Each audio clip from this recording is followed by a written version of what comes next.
अभी आपने कल हमारे चैनल में एक वीडियो देखा होगा जो कि राजनांदगांव की है। एक गाड़ी में 4 लोग सवार थे जिसमें एक लड़की गाली गलौज करते हुए और सबका नाम लेते हुए दिख रही होगी और ट्रैफिक नियमों का उल्लंघन करते दिख रही होगी। ये वीडियो को देखते हुए लड़की ने एक और नया वीडियो बनाया है जो कि इंस्टाग्राम पे पोस्ट किया है।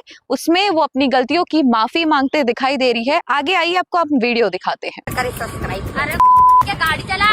तो गाइस मेरा एक वीडियो जो है अभी इंस्टाग्राम पर बहुत वायरल हो रहा है, जिसमें हम स्कूटी पे जा रहे थे। उसमें मेरा छोटा भाई और मेरी एक बहन और मेरी एक फ्रेंड थी खुशी। तो हम खुशी को छोड़ने जा रहे थे और स्कूटी पे 4 लोग इसलिए बैठे थे क्योंकि हमारे पास और गाड़ी नहीं थी और उसको घर भी छोड़ना था, बहुत लेट हो गया था।